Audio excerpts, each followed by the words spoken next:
And we are live.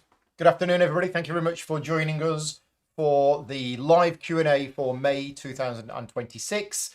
As always, the format of this show will be following the same pattern as we always do, which is that I'm going to be, first of all, answering all of the questions that I've been asked in advance on the BGG Guild, and then we'll be throwing over to the live questions. So if you are watching live and you do have any questions for me today, right now, please put them in the chat, but start with the word question, and Vicky will spot those, transfer them to a document, and we'll get to those about roughly halfway through.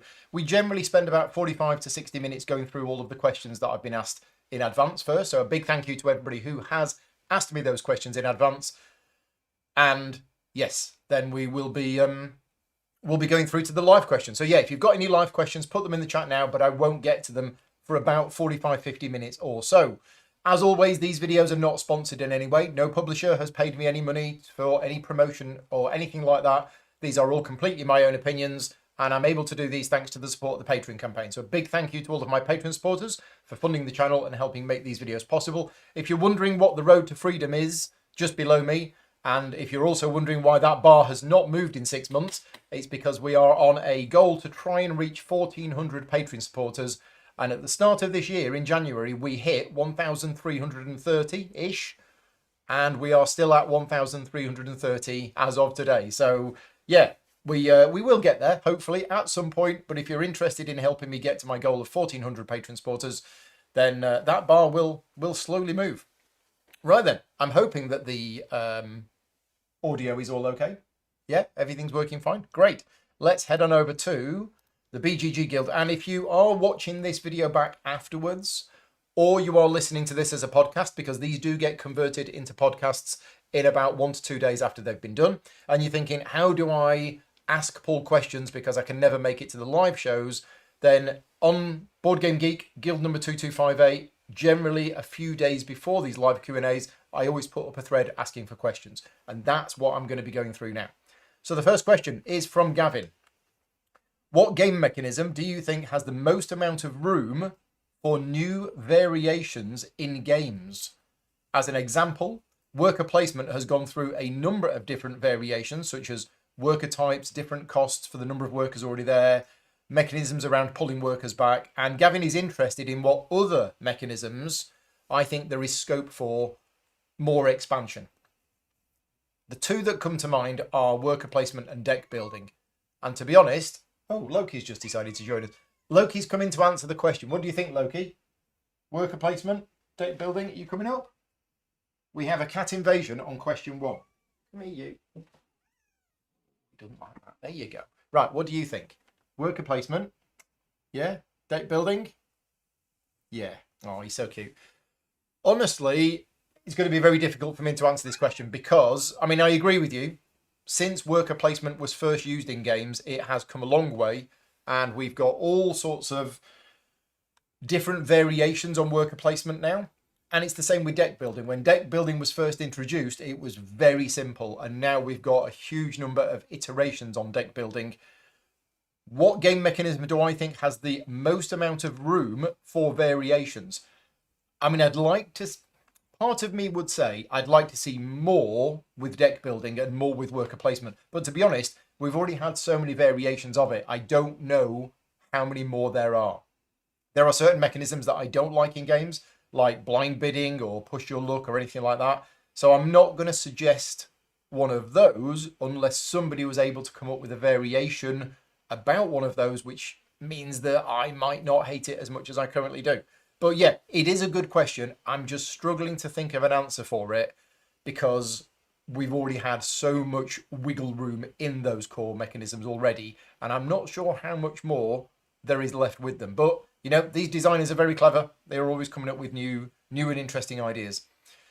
Next question from Benjamin is, he says, just curious, how would I rank the 3 nominees for the Board Game Geek Best Heavy Game of last year? So for those people who missed it, the nominees are Galactic Cruise, Speakeasy, and Luthier. Now, I've played all of these, and in fact, I have done sponsored videos on all of these. So I did a sponsored playthrough on Luthier. I've done a sponsored playthrough, or at least a how to play video for Speakeasy. And I've done all sorts of content for Galactic Cruise, and I will be doing more content for Kinsen-Key games at some point in future. How would I rate those games? Number one is definitely Galactic Cruise. Out of those three, Galactic Cruise for me is easily the best of those three. The other two I'm not sure about. I'm leaning, my mind is leaning towards Speakeasy, but I haven't played it enough, and there's so much about the game to like. All of the people who give it, loads of credit and love it, and I get that. And I see that there are huge parts of Speakeasy that I love as a game. There are a few parts that I don't like about it. Now, no criticism of the game itself. It's just there are a few parts of it which I'm like, I don't like that bit that much. Whereas Galactic Cruise, I love every part of it. Luthier, I didn't think I would like as much as I did, and I've only played it a few times, but every time I've played it, I do enjoy it. But I think I'm going to give it to Speakeasy just. So yeah, Galactic Cruise definitely, and then both Speakeasy and Luthier are good, but I'd probably give it just to Speakeasy just to get the edge. Now, what you didn't ask me, Benjamin, is do I agree with those three nominees? Because quite often when these awards come out and you see these games get nominated and you're like, really? I don't agree with that. I actually agree with those three nominations. Both of those three are good games. I was actually surprised to see Luthier in there, but having now played it a couple of times, it actually is quite thinky. Do I have plans to play any of them again on the channel? Honestly, do I have plans to play any of those again on the channel? No. I don't currently have plans to play any of those. As much as I love Galactic Cruise, and I talk about this in every single Q&A, so let's talk about it now and get it out the way so that hopefully I don't have to talk about it again, is the reality is, even though this is my full-time job, I don't have as much time as I would like to play games and cover games. And as much as I like Galactic Cruise, and as much as it is very, very high in my top 10 games of the year, if not number one, am I going to carve out time to cover it again on the channel when I've already covered it a number of times? Possibly not. Will I play it offline outside of the channel? Absolutely. Will I play Speakeasy again? Yes, and that may get covered again on the channel. I'm not sure. Will Luthier get covered on the channel again? Unlikely. Even though I like the game, I've got the game, it's staying in my collection, and I will probably play it again, it likely won't get covered on the channel, just because there isn't enough time to cover everything. Next question from Jonathan. Which parts of Lands of Evershade and Stone Saga are comparable to other games? So I've recently covered Lands of Evershade on the channel, in fact 2 days ago. If you haven't seen those videos, please head on over and watch those videos. They're all really short. Does Lands of Evershade and Stone Saga surpass them? So one question about two separate games. Lands of Evershade, what parts of Lands of Evershade are comparable to other games, and does Lands of Evershade surpass them? Is the game better than the previous ones? And the same question with Stone Saga. So I've been thinking about this afternoon. There is no doubt that Lands of Evershade is of a similar feel to many other games that have come before it, in terms of it is fantasy themed, it's its own world, it's lots of narrative, it's choose your own adventure-y style with choices, but those choices are mixed in with game mechanisms, and there's combat that takes place in it, which, unlike Tainted Grail, and I'm mentioning Tainted Grail because it's from the same designer and the same publisher, combat in Tainted Grail was a kind of abstract system where you laid cards in a row, and I liked it. I thought it was interesting, whereas the combat in Lands of Evershade is much more traditional. Here's a map, let's move some figures around, move 3, 1, 2, 3, do I have line of sight? Yes, I'm going to try and attack him, etc, etc. So there's lots of games like this, and in fact, since the success of Gloomhaven, which is going back 10 years now, we've had a huge number of these games jumping on the bandwagon of, oh, fantasy, cooperative, let's have a bit of combat, let's have a bit of story. For me, Lands of Evershade is an amazing game. I love the game. It was always going to be a game which I enjoyed because I love the designer's previous work. I love his world building. One thing that I was surprised about is, compared to some other games, it is very streamlined. So I think in terms of has it surpassed other games in the genre, bearing in mind, I have only played about 8 hours or so of Lands of Evershade so far. It's really impressed me as to how streamlined the system is, but how the system is able to cope with almost the same mechanism, but for combat as well as other checks, and tells a really interesting story about, certainly from the bits that I've seen about it, the story has been good so far. So I think it has surpassed those games for me. I think Lands of Evershade is a improvement on some other games in the genre. Certainly when it comes to the combat, it's a lot more streamlined and a lot smoother to run than certain other games. That might appeal to some, like me. It might not appeal to others. So if you're looking at your Kingdom Death Monster, Aeon Trespass Odyssey, if you're looking for those players, even to an extent Oathsworn, where you are looking for really detailed, complex combats with loads of things going on, Lands of Evershade might not be for those people, because they might want something a lot more complex. Whereas for me, I love the fact that I was able to get in and start playing it with relatively rules light overhead. The other one is Stone Saga. Is there anything in Stone Saga which is comparable to other games? Yes, there is. There's lots of things in Stone Saga which is comparable, but does it surpass them? I've really enjoyed Stone Saga. My experience with Stone Saga has been approximately 12 to 15 hours of gameplay so far, and I've been really impressed by it. Putting the errata aside, which they are working hard at fixing, and there's a big update coming hopefully today or tomorrow for Stone Saga, version 1.3 of the errata, and I know the designer's working really hard on it. But I found Stone Saga extremely enjoyable, and I felt again that I would prefer to play Stone Saga than some other similar games. But is anything the same as Stone Saga? And this is where I'm going to look to you for the chat, because I'm struggling, although I can see elements of other games in Stone Saga, I don't think Stone Saga is just a re-implementation of an older game. There's lots of things in Stone Saga which are new, which are fresh, and maybe not groundbreaking revolutionary, but certainly make it an enjoyable experience. And again, I was quite impressed by Stone Saga. The rules weren't particularly complex, and I liked the fact that it felt streamlined when we were playing it. So yeah, let me know what you think. If you're watching live or if you're watching back afterwards, leave me a comment in the video. Lands of Evershade, what do you think that compares to? And also, what was the other one? Stone Saga. What do you think Stone Saga compares to? Right, next question from Dilwyn. This is a good question. This was started as a conversation on the Slack channel that I have for my patron supporters a couple of days ago. And I said, look, we've got the live Q&A coming up on Wednesday. That is a really good question for the live Q&A, because I want to answer this question and I want to share my thoughts on this with other people. Just going to have a cup of tea first. So Dilwyn says, beyond the surface, some influencers seem to be getting free games and don't have anything to show for it. Whilst on the other hand, others who are also getting review copies of the games are creating a huge amount of content and rightfully earned both the game and potentially paid sponsorship, i.e. me, thank you very much. How do publishers determine who gets review copies of games? So the fundamental question here is, how do publishers determine who gets review copies of games? And the reason why I wanted this asked in the live Q&A is because I wanted to let you know, if you were interested, in how publishers determine it.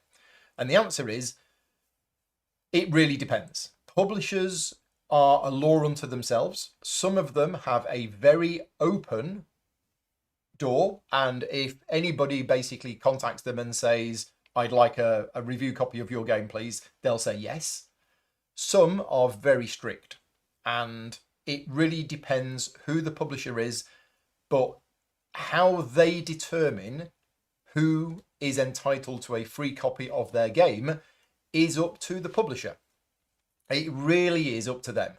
And sometimes they will be making that decision based on marketing. They will be looking at your YouTube channel and they will be going, oh, Paul's got 60,000 subscribers and our video is similar to Galactic Cruise, or our game is similar to Galactic Cruise. Let's have a look at his Galactic Cruise video. Oh, it got 35,000 views and 200 comments. Let's send Paul a copy of the game. That will be what publishers do if they don't know who you are. They will be looking at your channel analytics.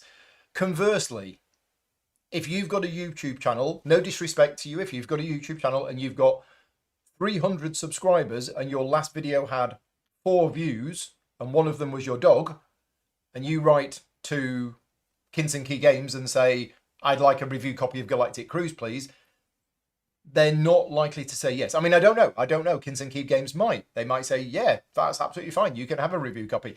It really depends on the publisher, and it really depends on a whole bunch of other factors as well.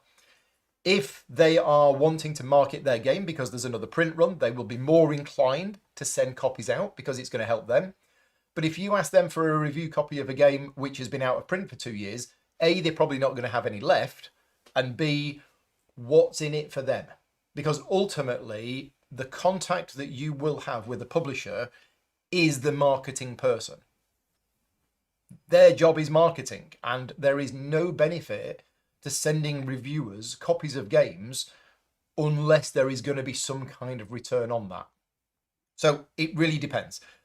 But I wanted to take this opportunity just to address a situation which has happened, and I've seen this happen in the last 2 weeks, and it upset me and it sickened me that there was a number of negative comments on my unboxing video for Lands of Evershade, but also on Mark Dainty's video as well. So Mark Dainty is a good friend of mine. He has his own YouTube channel called Not Board Gaming. If you are not subscribed to Mark's channel, Not Board Gaming, on YouTube, please stop what you're doing and go and subscribe to it right now. Mark's great. Mark has been doing his channel for 7 years. He has spent a lot of money and time on building his channel up and building his relationships with publishers over 7 years. He does no sponsored videos. He doesn't get paid a penny at all from publishers, and he spends a lot of his time creating videos to help publishers, advertise their game. Why does he do that if he's not being paid? Mark is a hobbyist, right? Mark loves the gaming hobby, and he creates these videos like many, many people. And Mark has a good relationship with Awakened Realms because he's covered a number of their other games. They have sent him review copies, or he's bought them, and he's taken his time to create videos, not just unboxing videos, but review videos and all sorts of other things. So he's put in the time and effort over the 7 years.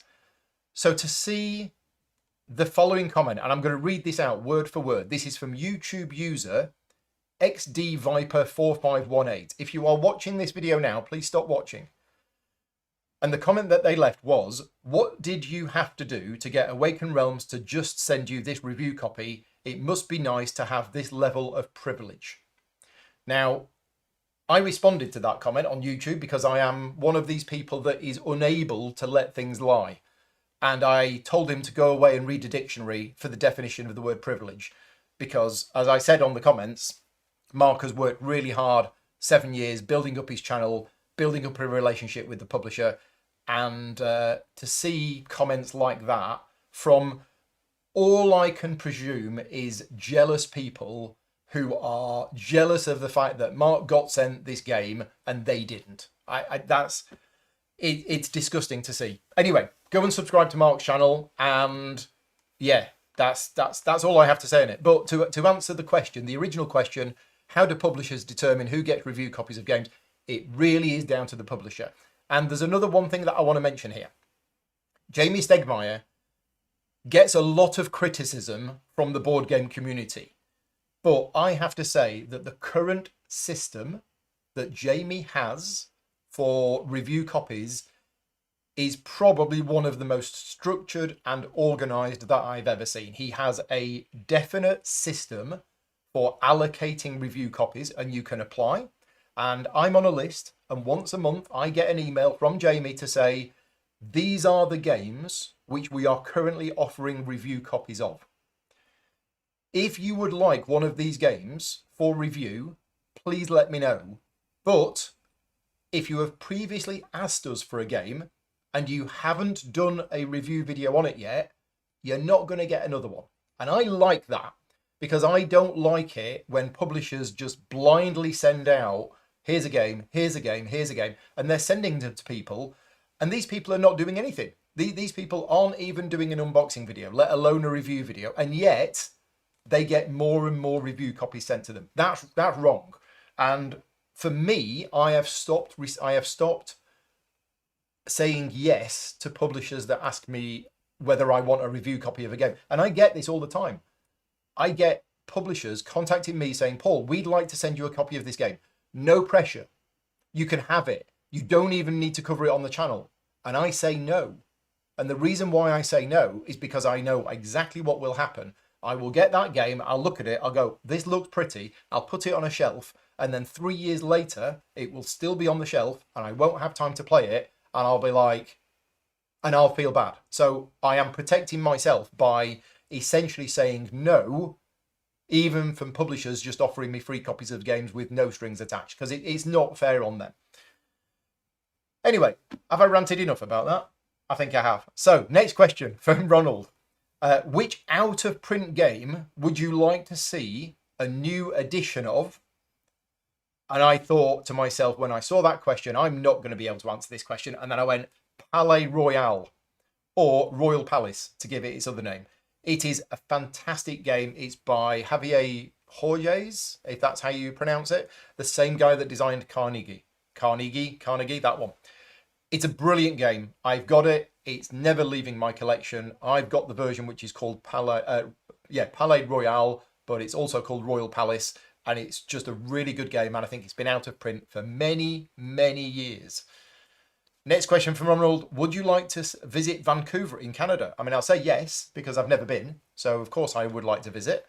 I think we've been invited around to Ronald's house for the week, staying in his spare room. Brilliant, thank you. Next question from Brian. Brian says, both having July birthdays, did having yours in the summer mean that you also missed out on fun celebrations in school as a wee lad? So Brian says, in elementary school here in the US, this is the late 70s stroke early 80s, I always got lumped into the pitiful other birthday category. I have no memory of that at all. So I see what you mean, is that your birthday was outside of the school term, and therefore I missed out on fun celebrations. No, I don't remember that as a kid. So, yeah, I'm trying to think back. You know, if you're at, high school or whatever it is, and it's your birthday, I don't know. I didn't have many friends when I was at school. I basically played Dungeons and Dragons with my kids, and I was no good at with my friends, and I was no good at sports or anything like that. So I only had a few friends at school. I don't think it would have changed anything, me having my birthday during school time.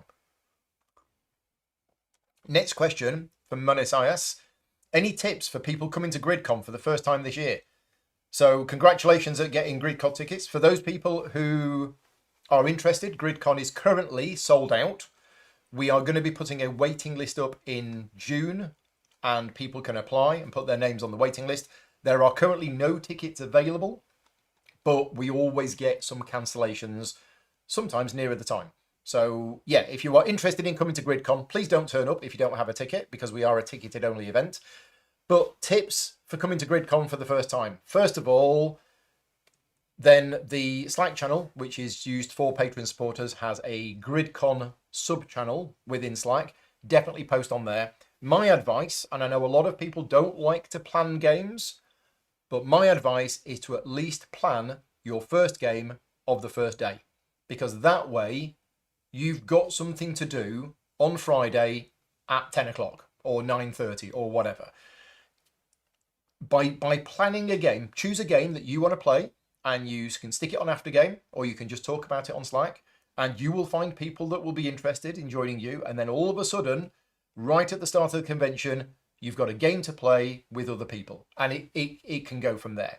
One thing that makes me and Vicky feel really uncomfortable is when we see people walking around GridCon on their own, looking lost, looking like, oh, I'm not sure what to do. I want to get into a game, but I don't know how to ask people. And we get that. We're both nervous people. We would feel uncomfortable at going up to a table full of strangers and saying, can I join in your game? So the games planner allows you to remove that out of the equation, because you can just pick a game in advance that you want to play and take it from there. Other than that, there will be lots of people who are there who are super friendly, will be happy to help and everything else. But yeah, that would be my advice. Next question from Davis. Have you any expressions or phrases which others use incorrectly in everyday speech that really get under your skin? Now, this is a really interesting question. Are there any expressions or phrases which others use incorrectly in everyday speech that really get under your skin?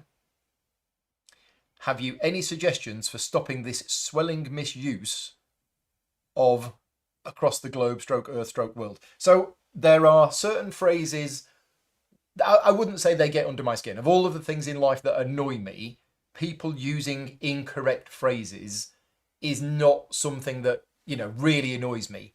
But I do find it interesting when people use phrases which are completely wrong. For example, what is the one? Close the door because otherwise you'll let the cold in. Right. Now, if you're a physicist, that's not true. There is no such thing as letting the cold in. You are letting the heat out. Right. The other one that I find interesting is when something, cheap at half the price. And it's like, yeah, it would be cheap if it was half the price. I think what the phrase is supposed to be is cheap at twice the price. In other words, when you see something that's cheap and you say, it's cheap at half the price, it makes no sense whatsoever. I'm interested in hearing what other people think about this. This is a non-game related question, so probably not good for the guild, but good for the comments in this video. Are there any phrases which you know of, and if you've got any and you're watching live, put them in the chat. Any phrases that you know of that people say in everyday speech which are incorrect phrases? Good question. I like it. Next question from Kat. Kat says, I think you're going to get a lot of Stone Saga and Lands of Evershade questions this month. I'll jump into the second one. Which do you prefer? I enjoyed both games a lot. I enjoyed Stone Saga a lot more than I was expecting to, but Lands of Evershade is more my kind of game for a few reasons. I've spoken about it before. It's the same, one of the designers of Lands of Evershade is the same designer as ISS Vanguard and Tainted Grail. And they are my number one person in the world for world building, for the concept of the worlds that they build and the stories that go with them. I think they're absolutely fantastic at it. So Lands of Evershade, for me, out of the two games, is the clear winner of which of those two games do I prefer. But that's not to say that I didn't enjoy Stone Saga, which I did a lot. Easy answer. I like that one. Next question from Carl. What games or expansion will you be checking out at UK Games Expo? And what are ones that you've heard of that are in the pipeline are you excited for in the coming months? So let's talk about UK Games Expo, because in the last week, there have been at least 2 or 3 content creators that have made videos on the top 10 games to look forward to at UK Games Expo. And I want to give a shout out to another good friend of mine, another Mark Monk from Ninja Geek Games. Again, if you are not subscribed to Ninja Geek Games on YouTube, then head on over to YouTube now. Ninja Geek Games, go and subscribe. And Mark either has released or is about to release his video on games that are coming out at UK Games Expo. And I gave it a bit of a skim watch this morning, and 2 of them I'd heard of. And you might be thinking, Paul, you work full-time in the industry, yeah. And you're going to UK Games Expo, yep. And you are working at UK Games Expo, yep. And yet, you've only heard of 2 of the 10 games that Mark talked about in his video. And I'm like, yeah. This has been the situation with me for the last 5 or 6 years. I, generally speaking, do not know what is coming out at UK Games Expo, Gen Con, Essen, or anything like that. And that is because I'm already too busy with my own thing. I don't focus on looking at all of the new games that are being released. You know, I have a huge amount of respect for Rado. Every year, Rado goes through, I think, pretty much the entire list of every single new game that's coming out at Essen and talks about them. Maybe not every single one, but he puts a huge amount of time and effort into researching, and he's not the only one, lots of other people do this, researching all of the new games that are coming out, trying to work out whether they're going to be for him or not, etc., etc. That is not something which is important to me. I don't have time to do that. And also, yeah, it's just not, that's not kind of what I do. So with that in mind, going back to Carl's question of what games or expansions will you be checking out or getting at the UK Games Expo? Literally nothing. I will not be buying anything at UK Games Expo, and I will not be walking around and looking at anything that's on offer other than things that I've already planned. Now, the things that I've already planned, let me go through those. And the reason why I have planned these is because I am going to be producing content on these games at some point in future. And that's where I am with my life, hobby, career.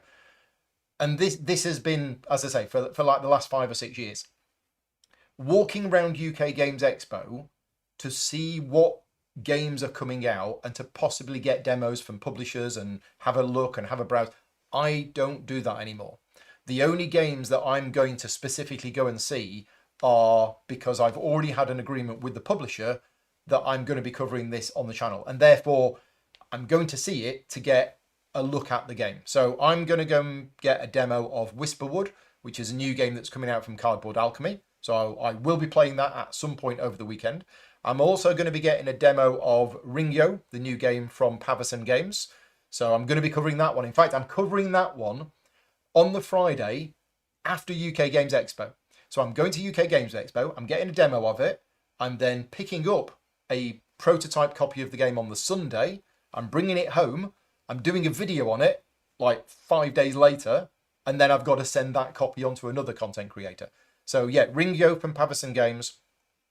What was the first one I mentioned? Whisperwood from Cardboard Alchemy. I'm also going to have a look at Terraria, the board game, and also Cult of the Lamb, because I've been speaking to them about producing videos for them at some point in future later on. And I'm going to be demoing World Order. So it would be wrong for me not to mention World Order because they are paying me to work at their booth over the weekend, but it's not one that I'm going to check out because yeah, I'm there working. The other ones as well are the new games from Czech Games Edition. So Drillers, again, I'm not going to go to the CGE booth and get a demo of it because I've already agreed with them some coverage of the game and they're sending it me, and I've already got time booked out in July to learn it. So if I was just a punter going to UK Games Expo, Drillers would definitely be a game that I'm going to be looking at, and anything else new that CGE have on display. I know some secrets of what CGE are going to be doing later on this year. I don't know whether they're going to be doing any sneak previews of their new stuff at UK Games Expo. So hopefully that answers the question. Next question from Sabine. As board games evolved quite a lot over the last 25 years, what games would come into your mind as being milestones in that evolution? For instance, and I was about to say Dominion, for instance, games that introduced a new mechanism such as Dominion with regards to deck building. So yeah, 25 years, games have evolved massively. And I was a gamer 25 years ago. So I was there at UK board game conventions playing games 25 years ago. It's evolved massively in 25 years. So what milestone games have we got? This is going to be a question for the guild. So I'm going to answer this a little bit now myself, but this is a question which I think should be part of the guild because I do want to know what other people think. And if you're watching this live or you're watching it back afterwards, leave me a comment. Let me know. We're talking milestone games here. We're talking ones which are not just very good games, but games which brought something completely new. So going back more than 25 years, we have Magic the Gathering. Now, Magic the Gathering is not a board game. It is a card game, but it transformed the hobby for a number of reasons. We also had Dominion with deck building, one of my favorite mechanisms. We've still got deck building, and referring back to the earlier question from Gavin, deck building has been iterated upon so many times now, and it's been used in so many different clever ways. Yeah, deck building has been fantastic. We also had worker placement. Worker placement, the first game that properly used worker placement, which was Keywood by Richard Breeze, I believe. I think that was the game that actually did worker placement. And some people have told me that StarCraft, the board game, actually did deck building before Dominion, but it was such a small part of the game. Gloomhaven. I think for me, Gloomhaven was also a massive impact on the hobby. I think since Gloomhaven, we have had a number of other big fantasy cooperative campaign driven games that may not have existed before Gloomhaven kind of arrived and did that. And again, we had those games beforehand, but Gloomhaven showed how it could be done. So yeah, let us know what you think about games over the last 25 years, which you would say have been a milestone. Games that have had a massive impact. Possibly Terraforming Mars as well, but maybe not because it did anything new. It was just big and popular, whereas I think Gloomhaven did do something new. Next question from Sabine. Sabine says, if I remember correctly, you are suggesting July 1st as the International Day of Unplayed Games. I am. I haven't really promoted it yet. But was I aware that July 1st is Canada Day? Or is it a lucky coincidence for the people of Canada? Because you always have the day off work and therefore you'll have plenty of time to play. I did not know it was Canada Day. So I'm actually going to be posting about this to my supporters later on tonight. Is should I move International Unplayed Games Day, which again, I haven't announced, I haven't got any publishers on board yet. Should I move it to June 30th? Or should we keep it on July 1st and have it the same day as Canada Day? To me, it doesn't matter where it is, as long as it's around that time. So I will be asking for other people's opinions. And if you don't know what International Unplayed Games Day is, watch this space. It's a thing which I've started. And basically the idea is that I pick one day a year and everybody around the world gets a game off their shelf that they haven't played and plays it. And it's to try and combat everybody's shelf of shame, everybody's growing games that they haven't played yet. I mean, it won't fix anything. It won't fix everything, but it'll be at least a step in the right direction. So yeah, let me know what you think. Let me know whether you think it should be June the 30th or it should be July the 1st. Next question from Avron. Unrelated to games, do I happen to live... You okay? Do I happen to live near any of the castles in Britain? And if so, have we visited any of them? I'm in Creech Castle. So Creech Castle is in Taunton. It says Creech Castle on the side.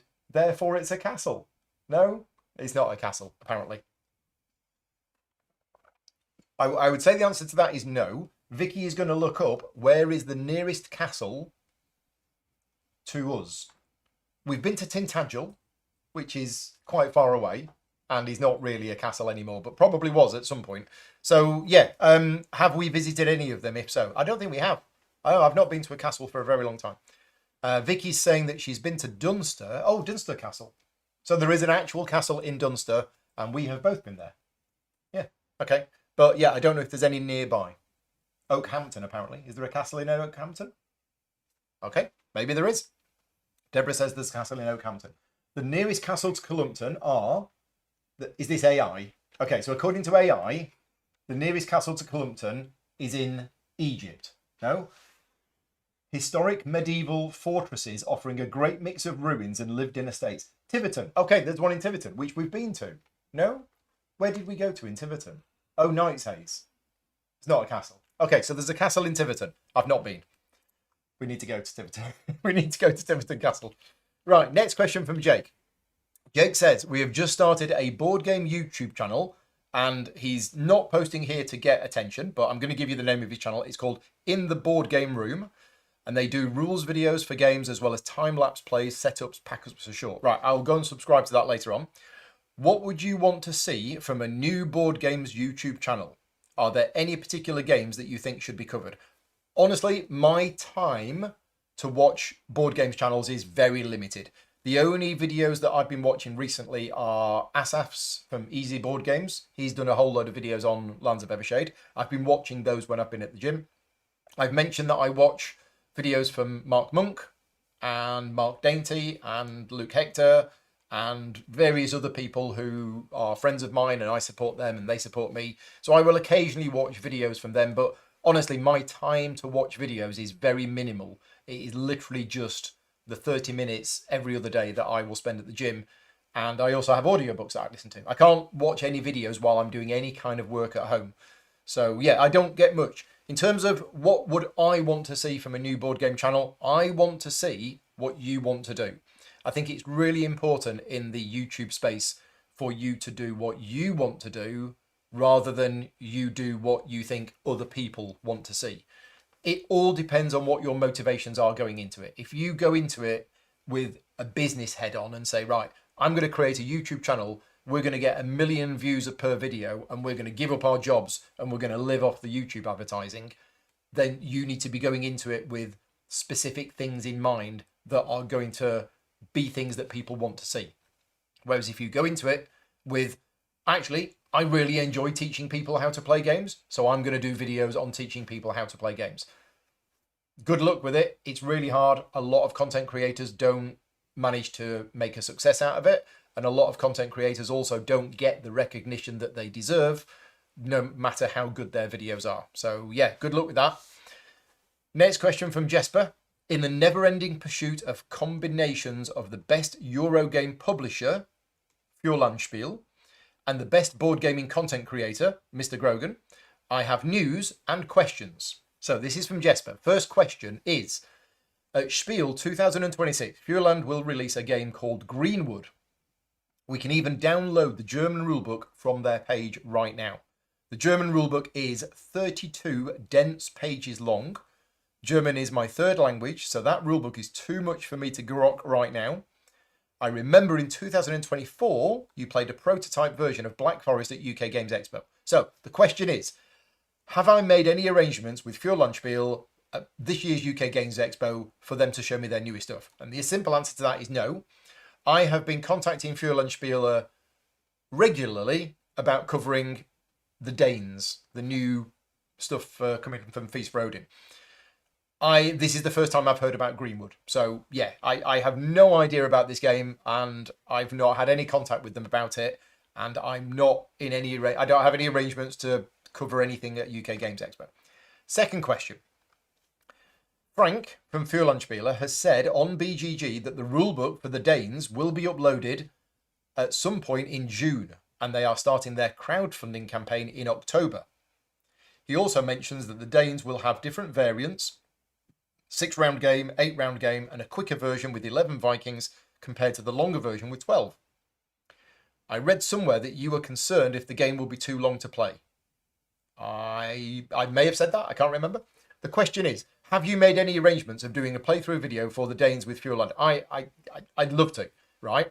And like I said, I have contacted them multiple times about it, and they have promised me that they will let me know if they want me to do any videos. And I've said to them, don't wait too long because I am booked up 3 or 4 months in advance, and I haven't heard from them yet. So honestly, I have a good relationship with them, but I think I've already crossed over the line on how many times I contact them and remind them that I really want to cover this game. So I'm slightly disappointed, being honest, based on how many times I've contacted them, that they haven't contacted me yet. So you never know. They might have sent me an email and it might have gone to my junk, but I really want to cover that game. Side note, this is also from Jesper. Side note, I am following the Legacy of Mars campaign, and many people have asked the designers for playthrough videos on the GameFound page. Halfway through the campaign, right now, we are halfway through the campaign, and there are 0 playthrough videos. And Jesper is saying it feels strange to save money when their brand is so huge and there are many potential buyers. So my answer to that is, first of all, I don't think the designers know who I am or have ever heard of me. So they haven't contacted me to approach me for a playthrough video. I love Terraforming Mars. It may even be a top 10 game for me. If it's not, it's a top 20 game. I love the game.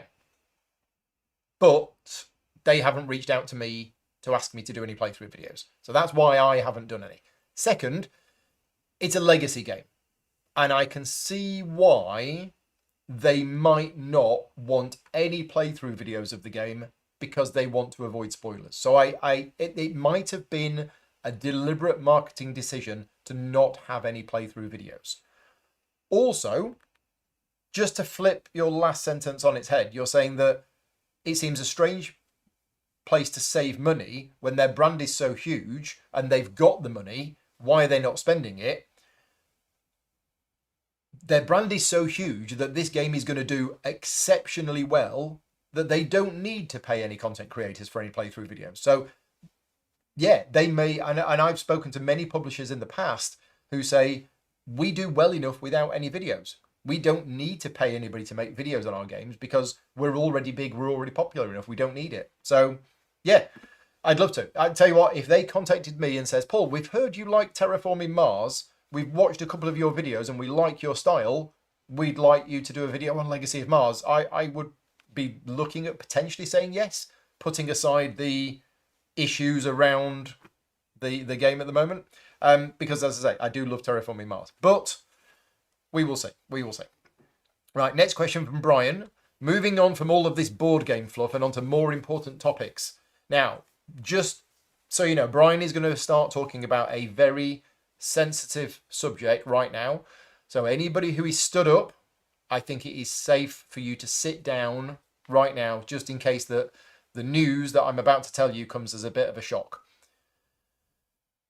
This week, it's been announced that, and it's appeared in shops, there is actually a digestive biscuit and Jaffa cake hybrid that's just been released.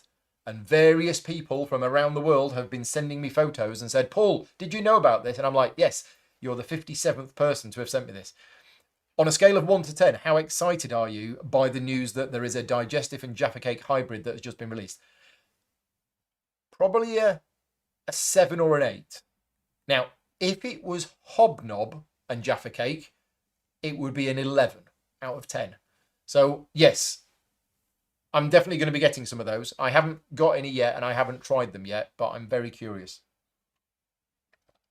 Second question from Brian. How well do you think the new biscuit will dunk compared to the classic digestive and the Jaffa cake, which scientists reckon is the ultimate dunker? And would you consider live streaming a 3-way comparison? I'll tell you what, Brian. Yeah, well, we can do that. If my patron supporters want to see it, we can do that. We can have a private, this won't be on the public channel, but I can do a private live stream where we do the dunk test. And if you don't know what the dunk test is, it's literally getting the biscuit, dunking it in for a specific period of time, and then pulling it out and seeing if it collapses. Maybe it's a British thing. I don't know. Yeah, we'll do that. So yeah, let's do that. I tell you what, shall we do that on my birthday week off? So the first week in July, I'll be taking the week off work and I'll be doing some videos, and we will do a 3-way comparison live stream of dunking of biscuits. Question 3 from Brian. Are there any other biscuity cakey combos that you would like to see, irrespective of their dunkability? Oh gosh, I mean anything with peanut butter. Yeah, basically anything with chocolate, peanut butter, just mix it all together. That's good for me. Right, you can stand up now. There's no more shocking news. Next question from Neil. Tangentially following on from the above, we've got more biscuit-related questions. Given that there's always a seemingly endless supply of questions people would like your opinion on, have you considered doing 2 Q&As each month? One for board games and one for other things, mostly to do with Jaffa cakes. I haven't. Now, these Q&As do sometimes stretch to 2 hours, and by the end of the 2 hours, I'm absolutely wiped and exhausted, and then have to skip doing whatever I'd planned to do in the evening because I'm so tired. But to be honest, doing 2 a month would mean that each one was shorter, but I think it would be difficult for the audience to not ask board game related questions in the non-board game related one, and vice versa. Also, there's quite a lot of admin and planning time that goes into each video. So planning it, putting it on the schedule, putting time aside, creating the thumbnails, all of that. So doing it once a month feels enough. Neil says, it would also mean that when I think of a great question at the start of next month, there would be less chance of you forgetting it before the next one. That's a good point. Good point. Right. Frank has got 4 questions. So I'm going to have a cup of tea. Frank says, regarding your how to play videos, how has the way that you structure, present and explain the rules changed over the last few years since you started making them? So my first how to play video that I did was 12 years ago, if not more, maybe 13 years ago now. Now, Frankie's asking, how has it changed over the last few years? It hasn't. My process for creating how to play videos, which I think I went into detail of last month or the month before, it's not changed for about 5 or 6 years. I used to create very different types of videos. They were always how to play videos, but I used to follow different methods, different styles. I used to do lots of digital animations. I used to do just overviews. I've tried all sorts of different methods, but the one that I do now, as I said, using this like 14-step process, that's the one that I've been using for probably, I don't know, 6, 7, 8 years now. So yeah, that hasn't changed at all. I script it, I learn the game, I script it, I do all of the still images, I then edit it together, I then send a copy of that to the publisher, and then the very, very last thing I do is film the bit with me on camera. Yeah. Next question from Frank, GridCon 7. GridCon 7 is coming up. What feedback have we received about the way that we organised the ticket allocation? Have we been able to achieve greater synergies in the organisation given that you've already organised 6 events? So for the first question is, what feedback have we received about the way that we organise the ticket collection? It's been overwhelmingly supportive and positive. So huge thank you to everybody who made us feel really comfortable with the way that we allocated the tickets year, because we've had some issues in the past and a lot of people have been very supportive when we were having website issues, and the system that we've now used for allocating tickets, a lot of people missed out initially but have now got tickets, but they were like, look, we voted on it, we said it was fair, I randomly came at the bottom of the list and I didn't get a ticket, but that's just the way it is. So even the people that missed out on getting tickets initially, as I say, they all now, I think almost all have tickets. They were all very positive and understanding about it. So yeah, and to be honest, we're probably going to use the same system next year. Have you been able to achieve greater synergies in the organisation given you've already organised 6 events? Yeah, absolutely. Every year we improve on little things here and there. There were a couple of things last year that didn't go to plan, and we've now got things in place to make those things better. So people always say to us, oh, it looks like you've got this event really well organised and it's really smooth and it's really efficient. And there are parts of it that do run like this precise military operation, and that's great to see. But that's only because we do have, we spend a lot of time planning, and we do have the help from people that contribute to it being a success. Next question from Frank. What is it about Lands of Evershade that has made it your most anticipated game of the year? Yeah, so Lands of Evershade was my #1 most anticipated game of the year. Why is it no longer my #1 most anticipated? Because I've got it and I played it, and therefore technically it can no longer be my most anticipated game because I've now got it. So Frankie's asking, why was it my #1 most anticipated game? And we've touched on this earlier on when I spoke about it. My previous 2 favourite narrative-driven adventure-style board games was Tainted Grail, ISS Vanguard. Both of them from the same designer. The world building, the story, the narrative, the immersion, second to none. And Lands of Evershade is his next game. It's as simple as that. And I got a demo of it at Essen 2024, and I was like, I cannot wait for this game to come out. The game, just from a short demo, I went, oh my God, this is going to be absolutely amazing. And it turns out that it is. And I'll be absolutely honest with you here. Lands of Evershade is very likely, despite the fact that I've only played it for about 8 hours, right now, my top 5 of all time. It's that good. Now, once I've played through the rest of the adventures, there is a chance which I stop enjoying it. But from what I've heard from people who've played the rest of the adventures, I've just got more good stuff to look forward to. So yeah, I can't see it disappointing. It is that good. But yeah, it's based on the designer's pedigree. It's simple as that. How would you estimate the playing time for Lands of Evershade, given that Board Game Geek lists it as 90 to 270 minutes? And thanks for your videos on it. No problem, Frank. Thank you for watching. The playtime is interesting because the game is a campaign game, but you save it at various points. So the playtime of 90 to 270 minutes, it should just be 90 minutes plus. I think the minimum amount of time it would take you to get everything out and play what I'm calling one episode, one part of the game, save it and put it away, is probably about 90 minutes. But you can play as long as you want. So the 270 minutes is rubbish. You could literally sit down if you wanted to and play an entire adventure in one go without sleeping. It would take you about 15 to 18 hours, so I wouldn't recommend it, but you could do that. So it's 90 minutes per session, but most of the time people will probably play for 2.5 to 3 hours and get in, a few parts of the game.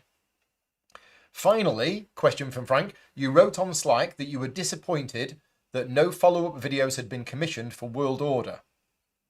To what extent does something like that affect you personally? Because you always do a brilliant job. Thank you, Frank. So just to clarify, I'm not disappointed that there are no follow-up videos commissioned for World Order. If I gave that impression, that is my fault, and I'm sorry for that. So no, I'm not disappointed in any way that there is no follow-up videos for World Order. I did a video for them during the crowdfunding campaign. I did a playthrough video for them, the same as I did for Hegemony. And they have not come back to me and said, Paul, we'd like you to do a proper full how to play video. And that's fine. I'm not disappointed by that. I wasn't expecting that. And to be honest, if they did ask me now, I can't fit that in probably this year, to be honest. So no, I'm not disappointed whatsoever that they haven't asked me to do any more videos on it. I'm hoping that they will ask me to do a video on whatever their next game is, because I do have a good relationship with them, and I'm going to be working with them at UK Games Expo, demoing World Order this year. Right, last few questions. First one from Brow. What games are you excited to play in the next couple of weeks? Well, on Friday, I'm off to the Netherlands for a private gaming event hosted by David Turksey and his wife, where I am going to be getting to play lots of games that I can't talk about. There are some games that I can talk about. I'm going to be playing World Order twice. I'm going to be playing War of the Ring with Asaf, which is going to be fantastic. So I'm really excited about that. But there are other games that I'm going to be playing that weekend that I can't talk about because they are in playtesting, development, and I'm involved in those games. And yeah, they're all top secret at the moment. Other than that, what else am I looking forward to playing in the next couple of weeks? Well, I mentioned the ones at UK Games Expo. So I mentioned Whisperwood, and also Ringyo. I'm looking forward to those. I don't really know that much about them, so I can't, being absolutely honest with you, I can't say, oh, I'm really excited about looking forward to this. I don't know much about these games yet. I will be finding out more at UK Games Expo. Also asking, what do you play in your free time? If you can tell me what free time is, I mean, to be fair, we played Agamonia on Sunday, so you could class that as my free time. But yeah, honestly, I don't get any free time to play games other than we will meet up every 2 or 3 weeks and we'll play Agamonia on a Sunday, and I will be going to a games club every other Thursday, and I will play games there. In fact, it's the club tomorrow night, but we're out at the theatre, so I can't make it this week. Brown says, I'm especially interested to know the ones that you're not doing any playthroughs of. So I think what you're asking is, what games do I play for myself that I enjoy playing, which you don't see because I'm not here at home? So Agamonia is definitely one of them, that you don't see any videos from Agamonia, even though we've been playing it every 2 or 3 weeks for the last 2 years now. We've just completed scenario 30, 29, 27, 28, 29. Anyway, yeah, we've done a lot. We've played it a lot in the last couple of years. Any chance of a new SETI playthrough? At the moment, no. I love the game. Think the game is great, but again, it's just fitting it in along with everything else. Brown also says, last weekend I played Clash of Cultures after a long time, which reminded me it was the game that got me into my channel a couple of years ago. Thank you very much for that. And I am in discussion with WizKids about covering Clash of Cultures again on the channel because it's been announced that it's getting a new expansion this year. And Clash of Cultures, I think, is a fantastic game. And I want to go back to it. I really do want to go back to it because the last time I played it, it was a bit over my head with the complexity of the game. And so many people have said how the game is so good. And it is a good game. and I kind of want to go back to it and relearn it, give it a bit more time, and also cover the new expansion. Next question from Blaine. Which captain in Star Trek Captain's Chair, including expansions, so there are currently 15 captains that I have, which is my favourite one to play and why? Well, the thing with Star Trek Captain's Chair is that all of the captains play in a very different way. And I spoke about this to my patron supporters at the end of a previous pre-recorded video, which this will never go public. But essentially, at least 3/4 of the captains that I've played are a little bit, and in some cases a lot, outside my comfort zone. Now, this is not to say that the game is not a great game. The game is a great game. The designers have done a fantastic job with it, and the captains all play very differently, and some of them are really interesting in the way that they play. However, my tolerance for being able to understand high levels of complexity is lower, I would say, than most. Love the game, love playing it. But some of the captains that I have played have been too complex for my brain to handle. And therefore, whilst in one way I'm enjoying it because I'm playing the game and this is great and look at all of this stuff that I'm doing, and on the other hand, my brain is going, you are literally about to explode. Right? You cannot take this anymore. And it gets to a point where the decision space is so high, my brain shuts down. So based on that, I like playing the low complexity captains. So I've enjoyed playing Picard. I've enjoyed playing Shran. Out of the new ones, I've enjoyed playing Giorgio because it's a bit simpler. And I think I enjoyed playing Soval as well. Now, these captains are not as interesting as some of the other ones. The Riker deck, the Pike deck, they're all really interesting. And they do really weird stuff. But having played them 8 to 10 times, I know the effect it had on me and my brain just not being able to play it as well as I should be able to play with it. So yeah, for me, I prefer playing low complexity captains. Next question from Keith. If you and Vicky have a car journey, is there one type of media that you tend to listen to? Radio, music, talk, local national stations, podcasts, sat-navs, CD tapes? Keith's old tapes. So for those people who don't know what a cassette tape is, go and look it up. Even CDs now. Cars don't come with CD players anymore. So if me and Vicky have a car journey, we will tend to, the last few times that we've done it, we will find an audio book that we both want to listen to and we'll listen to it. So I'm thinking it was those ones in the red, in the black. It was a radio play. It was a radio dramatization, and there was 3 of them, and it was about a policeman. One of them was definitely called In the Red. And we've listened to all of them now, I think. But things like that. So maybe not audiobook, because an audiobook is probably, 15 to 25 hours. This was like a 6-part radio series. Each episode was about Mark Taverner. That's it. It's come to me. Mark Taverner. They were good. If you're interested, I don't know if they are available in the public domain. But yeah, it was 3 of them by Mark Taverner, and one of them was definitely called In the Red, he says. Right, final question from Bart before we have a small break. Bart is asking me to settle a debate. Is a polyomino game a subset of a tile-laying game or a separate genre entirely? It's up to you. I can't answer that question. Let me know in the chat. So in the chat right now, we're going to do a vote. In fact, we can do this. I can do this as an actual vote. God, I don't think I've ever done this in a Q&A. How do I do it? Plus, start a poll. Right, so the question is a I spelt it with 2 L's, polyomino game a subset of a tile laying game or its own category? Right, so the answer is yes,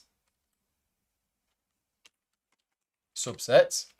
Right, hang on. There's going to be a poll. It's going to appear any minute now. Or no, its own thing. Right, the poll is running.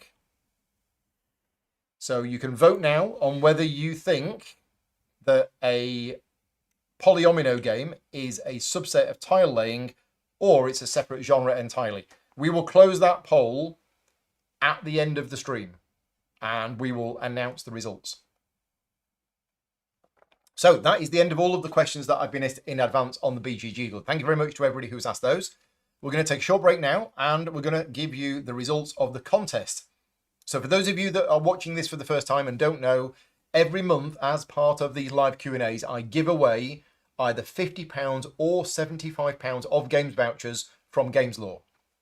Now, out of that, £25 of that comes from Games Law themselves, and the rest of the money is made up by me. Entering the contest is really easy and doesn't cost you anything. All you need to do is click on the link, which is going in the chat right now, and it's also in the description of this video. Can you just check to see if it's in the description of the video?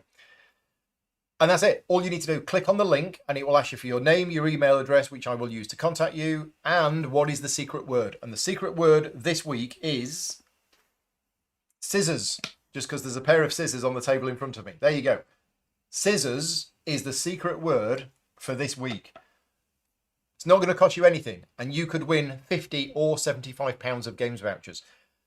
How do I determine whether it's £50 or £75? If you are one of my Patreon supporters and you win, you get £75. I give you another £25 of my money. If you're not a Patreon supporter, you can still win, but you only win £50 of games vouchers. So good luck to everybody who enters the contest. We had a lot of people enter last month, and the winner is Sabine, who asked a question this month. So if you are listening to this, Sabine, I have sent you an email. I have sent you a Slack message. Sabine is one of my Patreon supporters. So they have won £75 worth of games vouchers. So a big thank you to Games Law, the UK's largest specialist games retailer. Games Law will be at UK Games Expo if you want to pre-order anything from them, or head on over there. And also, part of Games Law, or a separate part of Games Law, is the Board Game Gal's basement. They basically take a lot of games which are like slightly dented and they sell them off cheap. And last year was the first year they were at UK Games Expo, and they said it was really popular. They did loads of sales. Lots of people were happy to pay, you know, a cheap price for something that's slightly dented. They're not paying me to say anything. I am very good friends with Paul, who organises and owns Games Law, so I want to give him a shout out. Right, other than that, let's head on over to the live questions. So these are ones that I've not seen yet, and I've had no time to prepare for. The first one is from Zach. Uh-oh. Controversy time. What are your thoughts on the Board Game Geek advertising manager debacle? I love that word. From this night stroke this morning. Last night stroke this morning. So, yeah, for those people who don't know, something happened during the night. By the time I'd got up and had read through all of the posts on Reddit and Board Game Geek and everything else, it had all resolved itself. I will give you a short summary of what happened here. So Board Game Geek has options where you can buy adverts on the site for your games, especially if you are doing a crowdfunding campaign. And this is used by a lot of publishers, and there's nothing wrong with this. It's absolutely fine. Board Game Geek is a business. They need to make money, and they make money by publishers who have got games coming to crowdfunding, buying adverts on their page, and those adverts will run for a certain time, ideally at the time when their crowdfunding campaign is live, so that you see it and you go, oh, what's that? And you click on it and it'll take you to the campaign page. That's how it works, and there's no problem with that. Now, the way that publishers ask for their adverts to appear is they contact Board Game Geek and they say, we'd like to buy advertising for our game for this price, for this time, this date to this date, etc., etc. And there's one publisher who had a game and they contacted Board Game Geek about these adverts and they didn't hear anything back. And the publisher was getting a little bit concerned because it was getting close to when they were about to launch on crowdfunding and they hadn't had any reply from Board Game Geek. So they chased it up and said, just checking, did you receive the message? Because we're getting close to the day where we're about to go live. You know, are you able to let us know? And the reply that they got back, and I'm going to summarize here, but I would recommend going and reading it, because I read it and it shocked me. Because the reply that they got back was a big, long message, heavily focused on religion and about the reasons why the person from Board Game Geek, who, as of 5 o'clock this morning, or as of whatever time this morning, no longer works for Board Game Geek, basically said, we're not going to show adverts for your game, and here's all the reasons why. And I read that message, and I was shocked. So ultimately, the internet exploded. The Reddit thread is hilarious because it's Reddit and there's loads of amusing things in here. That person who replied no longer works for Board Game Geek. So the controversy is over. Somebody did something that they shouldn't do, and 5 hours later, Board Game Geek fired them. And that is it. So Vicky said to me before we went live, is this really a controversy? And I'm like, well, no, this is just some person who did something very wrong and he's now been fired from their job. So for all of those people who jump on the bandwagon and say, oh yeah, BGG this, BGG that, okay, right. One person at BGG did something very wrong and has lost their job because of it. That is the only outcome. It's the right outcome, and BGG responded quite quickly. Now, I do want to say something about this myself, because I actually have my own thoughts on this.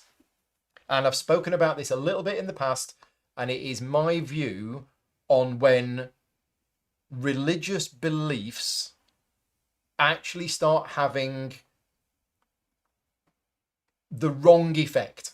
So I'm all for anybody and any religious beliefs they have. Whatever your religious beliefs are, I respect them. I don't care whether you choose this god or these gods or whatever. Whatever your religious beliefs are, I support you, I respect you. You've got yours, I've got mine, he's got his. We're all different, right? That's fine. But when I've got a job to do, or when somebody else has a job to do, and they use their religious beliefs as a... you've got to read the response. It's really hard for me to try and explain. Basically, they said, we're not going to show your game. And then they went into a whole load of religious stuff, which was completely a personal opinion and should never have appeared. If that person is working as a marketing manager stroke customer services stroke whatever for a company, it's like me working at a fish and chip shop, right? Let's really silly example here. I work at a fish and chip shop, and somebody comes in to buy fish and chips and they're wearing a red hat, and they say, I would like 2 portions of fish and chips, please. If my religious beliefs are that anybody who wears red is evil, then I still have to do my job and I have to serve them fish and chips. That's my job. I am there. I am paid to serve fish and chips. Just because somebody's wearing a red hat and I believe a red hat means something else, I still have to do my job. It would be very wrong of me to sit down with that person and say, look, you're wearing a red hat. Do you realize that wearing it right? And that's effectively what happened. So anyway, that's my thoughts on that. And as I say, I think Scott from BGG, who is the guy who runs everything, they reacted. It's all gone. That person no longer works for Board Game Geek. I don't think there'll be any more fallout. I think anybody who reads the posts, this isn't one of those controversies where there's going to be people on one side of the fence and people on the other side of the fence. I think the general feedback that I've seen from literally everybody are, this person was wrong to do that and has now lost their job about it. Right. Moving on. I'm going to close the poll at the end. At the end. Right. So what do I think is the hardest part of running a crowdfunding campaign for independent publishers, non-corporate giants? What do I think is the hardest part of running a crowdfunding campaign? Getting eyes on your project. I think that's it. I mean, I see this all of the time. I see what could be great games going on crowdfunding campaigns that struggle, that get nowhere. And at the same time, I see terrible games. And I say terrible games. I don't know that they're terrible games at the time, but then 3 years later, when that game comes out and the rulebook is one of the worst rulebooks ever, the game does not work whatsoever, and yet they raised 2 million because they had fancy artwork and fancy miniatures. You see that all the time. And yeah, try not to get too angry, Paul. Calm down. So what's the hardest part of running a crowdfunding campaign for independent publishers is simply competing with a space which is so open. It's so big. The board game hobby is so immense. I would never want to do it. I could never, spend like a year, 2 years designing a game and then going on crowdfunding and finding that I've got 75 backers. It's just, yeah, I couldn't take that. So I think that is the hardest thing. I don't ever want to do it myself. I don't ever want to work as a marketing person in a company. Yeah, I think it's that's what I would say is the hardest part of running a crowdfunding campaign is trying to get eyes on your project and trying to find your target audience, especially when your game is good. Next question from T. Dorrit. What happens during the 2 minutes before the live stream starts? Panic. Generally panic. Is this right? Vicky's going downstairs making me a cup of tea. Have I done my eyebrows? Yeah. We tried to get the countdown running at 5 o'clock, but then as the countdown's running, suddenly we've got all of these other things. Oh, have I turned the microphone on? All of these other things. So yeah, the 2 minutes beforehand is basically is a mad panic just before we go live. Next question from the Sweeples. Where will you vacation this year? We don't have any plans for this year. So we've got thoughts on next year, one of which is 99% sure it's going to happen. We're going to be going to Iceland. There is a convention. There is a board game convention organised by a friend of ours and patron supporter, Hilmar. And we're going to be going to that next year. Now, Vicky's not really a gamer. So the plan is we're going to either holiday before and then I go to the convention, or I go to the convention and then we holiday afterwards. So it's kind of, Vicky's already been to Iceland, I've not, but we're combining holiday stroke board game event. We've also talked about potentially going to Japan, but to be honest, we don't prioritize holidays as much as we should because we've always got so many things going on at home. A lot of the time we don't have the brain space to think about it, and yeah, time just disappears. Next question from Looting Rakunk. When you're teaching at conventions, e.g. UK Games Expo, do you ever wish that a hot mug of tea or a fizzy can of your favourite fancy were around and potentially brought to you? Potentially, yes. Yeah, are you offering? In which case I might take you up on that, as long as I've got water. I don't drink soft drinks generally, so I don't really have fizzy drinks. And to be honest, a cup of tea, like I've got a cup of tea now, I've had a few sips of it, but water is something that I always have with me at conventions when I'm teaching games. Next question from Boards and Brews. What is your recommendation for growing a new YouTube channel?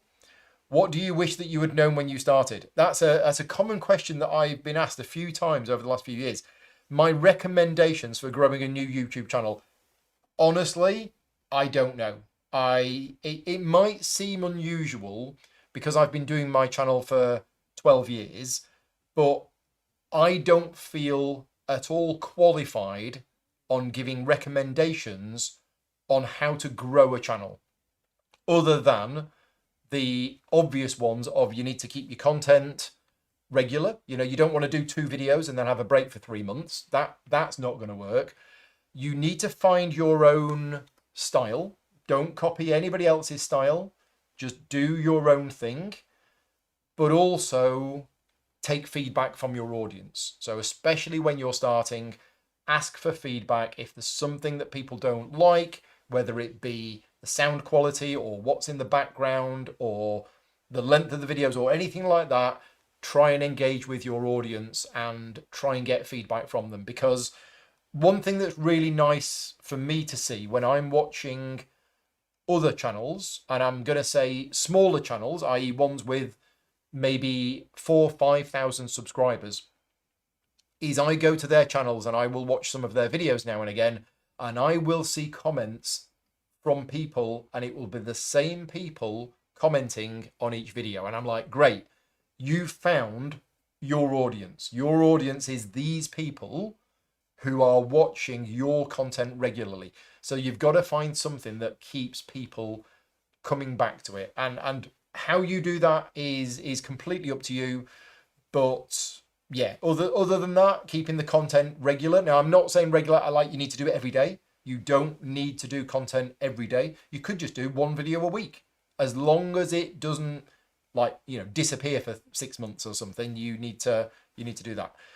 What do you wish you would have known before? What do you wish you had known when you had started? Oh, there's so many things. There's a list of 100 things that I wish I'd have known when I started, both from a how much effort is this going to be, from a technical point of view of there's so many things that I've learned about audio, lighting, and everything else, as well as the physical and the mental drain on producing content and all of the pressure that comes with that. Yeah, there's a huge amount of things that I wish I'd have known before I started, but a lot of it you only know when you actually start doing it yourself. Next question from Frank. What has been the most stressful video that you've produced in the last few months? Oh, months. We're not talking years here. So the most stressful video that I have produced in the last few months. Right, well, I'm going to go to my YouTube channel right now, and I'm going to go YouTube. Where's my stuff? My stuff is here. Right, okay, I'm going through all the videos that I've produced in the last few months, and I'm first of all going to the live tab. Apparently I'm doing a Q&A right now. Oh, I might watch that later. Was that one stressful? No. I mean, there's always stress that comes with it, especially if it's a sponsored video and especially if it's a live stream. But I'm looking through these, and we're saying the last few months. So that, I mean, I do a lot of videos. Gosh. There was that one. There was that one. That was okay. That one was okay. Right, I've gone back to March, and I'm not really seeing anything on there. So let me now go to the videos which were not live, which were put up afterwards. Okay. It really depends on your definition of stress. I think the video that I did for Speakeasy, that was a lot of work. That went live on the 24th of January. Yeah, there was a lot of issues around the creation of that video to do with timing and fitting it in, and then deadlines and everything else. So that was a bit stressful. I'd probably have to say, to be honest, I'm going to say over the last few months, and this might surprise you, I'm going to say the Star Trek Captain's Chair videos. And the reason why I'm saying the Star Trek Captain's Chair videos is touching on what I said earlier on about the fact that some of the captains from Star Trek Captain's Chair that I have played in the last few months have been way beyond my comfort level. So what's happened is I have had to practice at least 8 to 10 times before doing a video. I don't have the time to get that many practice games in before doing the video. Normally, for most games that I cover on the channel, 2 games, maybe 2.5, and then I'm confident in order to do a playthrough. But with Star Trek Captain's Chair, because some of the captains that I've played, specifically Kirk and Riker as well, the complexity of the deck meant that I played them 3, 4, 5 times and I didn't feel comfortable, which meant I had to dedicate more time to playing them.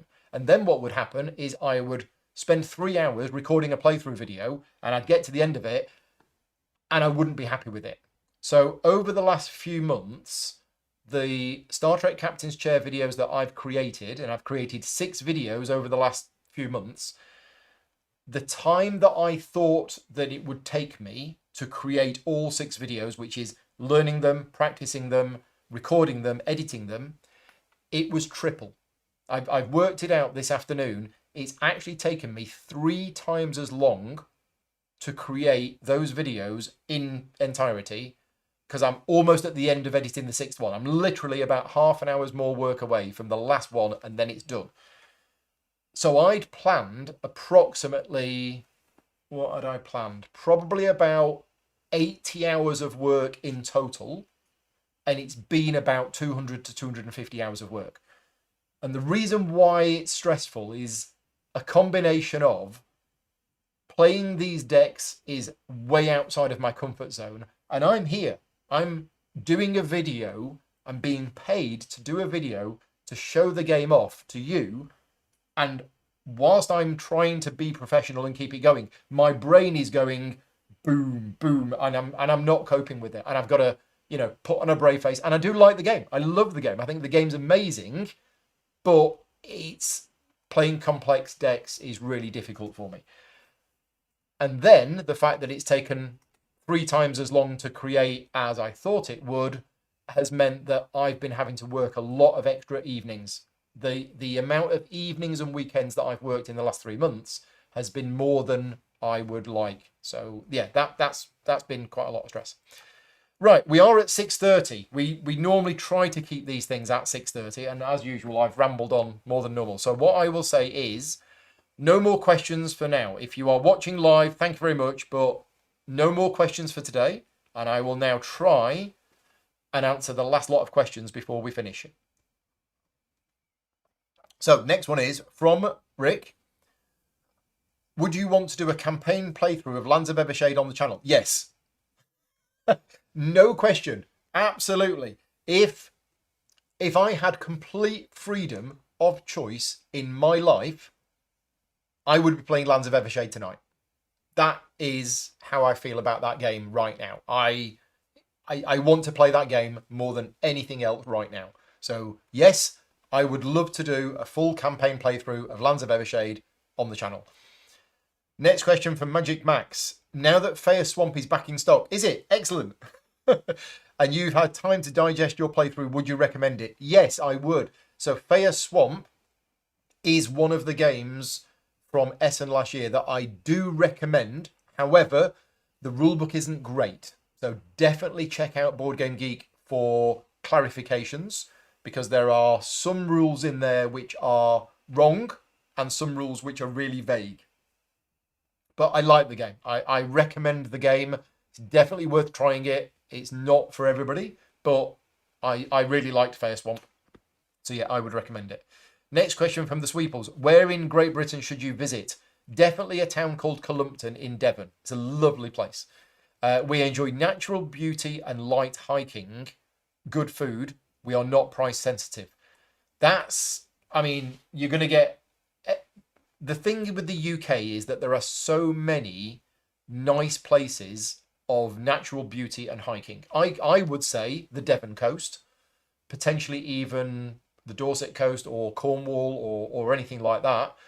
And also Devon has lots of nice areas in the countryside. But there will be other people who will recommend other parts of the country for light hiking and natural beauty. There's a lot of areas in the UK with really nice natural beauty. I grew up in Lancashire. Just north of Lancashire is a place called the Lake District. Lake District is absolutely gorgeous. And you've also got areas in Wales which are beautiful as well, with the valleys and the hills and everything else.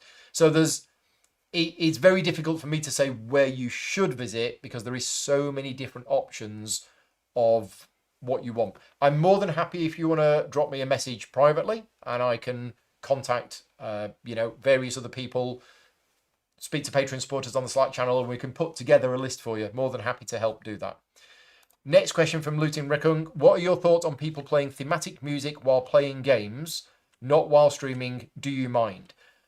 If they want to, then I will put up with it. But for me, I like quiet, either when I'm playing a computer game or when I'm streaming or when I'm playing a board game. We used to have music on when we played Lord of the Rings. So when we played the Lord of the Rings Journeys in Middle-earth, we used the app, because you can't play that game without the app. And the app had music built in. And we actually had the music plugged into the Wi-Fi speakers in the room where we played. When we played it at Mark's, when we play it here, we didn't have the music playing, I don't think. Maybe we did, I can't remember. But generally speaking, I am not a music in the background person. If somebody wants music in the background, then as long as it's background music, then I'm okay with it. Yeah, I just don't want the music to get in the way so that it's distracting. Next question from Frank. Do you have any plans on your latest plans for Essen? Are you planning to visit Dyson Mystics again? I actually haven't got any plans for Essen whatsoever, other than I know how I'm getting there. I know which hotel I'm staying in. I know what I'm going to be demoing. I'm going to be demoing Don't Starve in the mornings for Glass Cannon Unplugged. And I would like to go to Dyson Mystics again. So I haven't spoken to them about it, but I will speak to them. And hopefully they'll happily have me back again. Other than that, yeah, I don't have any other plans for Essen. But that's pretty much everything planned. I know how I'm getting there, where I'm staying, what I'm doing when I'm there. The only thing I guess I haven't worked out for Essen is what are the games that I'm going to collect while I'm there. And we're too soon for that at the moment. We are too soon for that. Next question from Jonathan. There are so many adventure stroke, crawler stroke combat games that I am overwhelmed by the options. Do I think that they fall into categories or are they all a big mush? Well, they're all in the same category, but there are very, very different ones. At one end of the scale, for example, you have Kinfire Chronicles and Fate Forge. These are both games that I have enjoyed a lot, and they are on the simple and short side. You can play a game, one chapter of Fate Forge in about 45 minutes, and you can play one chapter of Kinfire Chronicles in about 45 minutes to an hour. So relatively simple. The campaigns are probably about, 15 episodes long or something like that. And then on the other extreme end, you've got Aeon Trespass Odyssey, which is by far the most complex game that I have ever played, with a campaign that's going to last you about 80 hours. So although they are both the same, as in they are fantasy, cooperative, adventure, story, bit of combat, etc., etc., you can't compare the two games because they are so very different in terms of their approach, their complexity, time to play, and everything else. So I'm with you in that there are a huge number of them these days, and if I was to go on Kickstarter or GameFound right now, I'd probably find 3 more campaigns for, here's a fantasy cooperative adventure game that's narrative driven and will take you 80 hours to play. They're everywhere. So you've got to look, you've got to decide what you want, but thankfully there are different complexities to suit different people. Next question from Looting Rakunk. How creepy do you find the faction The Graft in Cloudspire? How many of the factions have you played? Do I have a favourite? I don't have a favourite. Cloudspire is one of those games that I would absolutely love to play more of. And there are plans for a rematch between me and JP on my birthday week in July. The Graft was a really interesting faction. If you don't know Cloudspire, effectively, it's a tower defense game where each player has a fortress, and then you have lots of units that move towards your opponent's fortress to try and defeat your opponent's fortress. The Graft is one of the new factions that just came out, and it doesn't have a fortress. What it does is it has one piece on the board which moves around, and that is their fortress. So it's actually a mobile piece, and it's this big amoeba type thing. I didn't find it creepy at all because I just see the mechanisms and the mechanics and the rules rather than thinking about this is some gelatinous and whatever. I don't have a favourite. No, I'd like to play a lot more of it, but I haven't played it enough to have a favourite. Next question from Malachite. What are your thoughts on the argument that video games make board games redundant? That's nonsense. Where things like saving the game, the maths, the upkeep is made trivial by the video. Yeah, no. To be honest, who is making that argument? Who is making the argument that video games make board games redundant? No, I don't get that at all. I play video games and I play board games. And it is true that video games do all of the upkeep for you. And that in board games, you've got to remember, oh yeah, at the end of round 3, we need to remove one of those from there. Oh, and then we need to progress the day mark. Oh, don't forget to refresh your skills. I get it. Computer games do all of that for you. But the experience of me playing a computer game versus the experience of me playing a board game, I'm able to separate them as two different things, even though there are board games based on computer games. So, for example, Frostpunk. I have Frostpunk, the board game. I have Frostpunk, the computer game. They're the same game, but they are entirely different experiences. And there are some people who will only ever play the computer game because the board game is too much admin. And there are some people who will only ever play the board game because they don't like playing computer games. So I'm happy that we have both in the hobby, but my thought on the argument that video games are making board games redundant is nonsense. I don't agree with that. What I do like is the publishers who are actually considering setup and takedown times as part of the game. So specifically, Open Owl Studios with Mythwind, Stone Saga, and other games that they're working on, they are really big on, we want you to be able to save the game by putting things in certain places, putting a plastic cover over it, it keeps everything in place, and then next time you can get it out, take the front cover off, and you can start playing. And Lands of Evershade does the same thing. Games that don't have this system will take you, and I'm thinking Agamonia. As much as I love Agamonia, it's a 30-minute setup each time we play because we're having to get all of these things out and these things and these things and these things. And that's just the nature of the game. But it's nice to see that some publishers are actually taking the setting up and taking downtime as part of the, factoring that in. Next question from Frederick. Do you think a solo mode is necessary for a board game? I can answer that question without reading your second sentence. No. And what does a solo mode need to be really good? So to answer the first one, I am a big believer, and I have said this multiple times, that not every game needs a solo mode, and not every game should have a solo mode. Now, I'm really happy that solo gaming has come on massively in the last 10 years. And I'm really happy that publishers are creating solo modes for games now, whereas in the past, it wasn't done as much. I'm very happy about the growth of solo gaming in the board game hobby. That said, not every game needs a solo mode. And there are some games where the solo mode just doesn't work at all. And it's like the publisher said, oh, if we put a solo mode in the game, it's going to appeal to another 20%. It's a marketing thing. I get that. And then the solo mode is terrible. So yeah, not every game needs a solo mode. What does it take to make a solo mode good? That really depends on your opinions on solo modes. I have my own thoughts on what it takes for a good solo mode, because I am somebody who doesn't mind beat your own score. I am in the minority on this, and I am aware that I'm in the minority on this, but give me a good Uwe Rosenberg game, Feast for Odin. Feast for Odin solo, I love it. It's a beat your own score game, but I love it. I don't have an AI opponent. I don't have any of that to take into account, and I'm absolutely fine with that. So yeah, for me, I am easily pleased when it comes to solo modes of games because I don't mind a beat your own score game. For me, I need it low maintenance. I don't want a complex AI that I'm having to follow. So to give you an example, any solo mode of any Vital Lacerda game, for me, is outside my comfort zone. Perseverance, episodes 1 and 2, one of the worst experiences that I've had was having to do the sponsored playthrough videos for the solo modes for Perseverance episodes 1 and 2.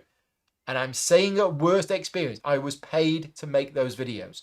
The reason why it was a bad experience for me is the solo mode for Perseverance is a very good solo mode at recreating what another player would do, but it was so far beyond my comfort level, I really struggled. Really, really struggled. And because it was a sponsored video, I had to get it right and really practice. And it was really, really hard for me.